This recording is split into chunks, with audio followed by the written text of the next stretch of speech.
Telemarona Progression Baseball. I've got a pitcher from our team, Aaron Alvarez and Clayton Kershaw, paired up here together. They're both slide steppers. They both go through this modified slide step, like with Kershaw. He comes all the way up in a leg lift and then just goes straight out from there.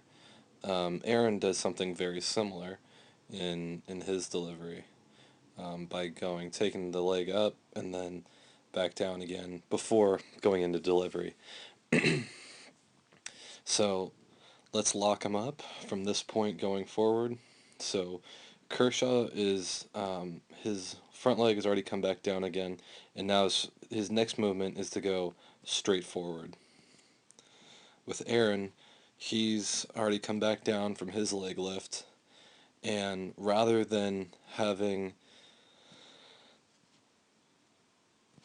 the movement going forward, like with Kershaw here, his next movement's going forward because his back leg is already loaded up with all of the power.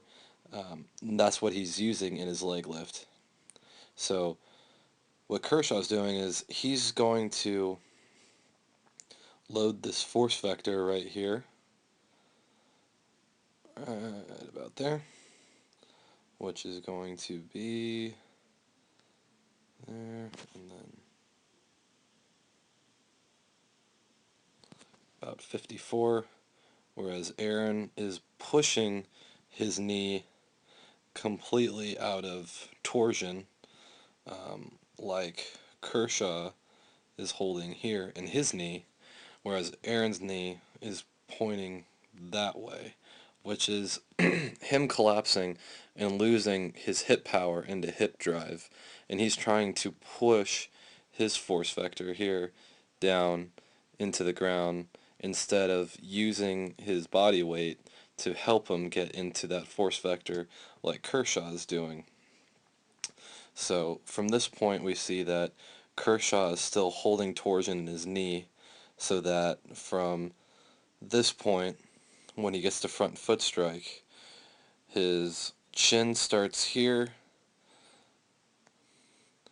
and at release point, his chin is all the way over here, whereas Aaron, when his front foot gets down right there, his chin is here, and he gets to right there. So 31 degrees versus 50 degrees is a very big difference, and that trunk tilt correlates a lot to ball speed, because what we see here with Kershaw is that when this knee is holding torsion right in here, and he finally meets at foot strike, he's syncing his hip rotation going forward with front foot strike down there.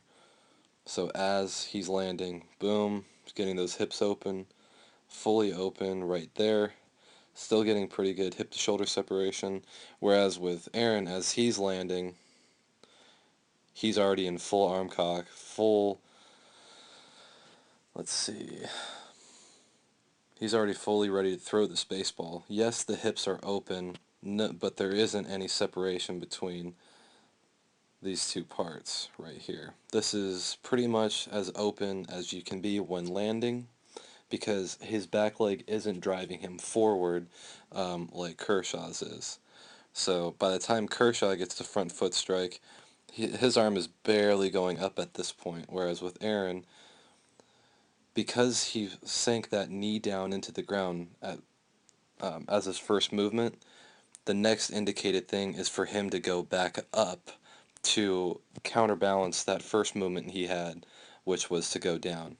So by the time he reaches front foot strike, all the load, or all the energy that he could put in the arm, like Kershaw's doing at this point, is lost because all the momentum is already gone from his body.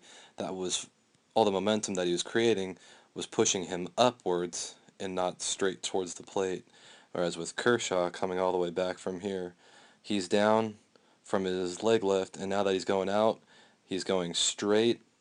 He gets a little bit of a hitch going up, but as soon as that back knee starts to drive, At this moment right here, everything's going straight down the hill into full external and arm cock and external rotation, straight through into good trunk tilt.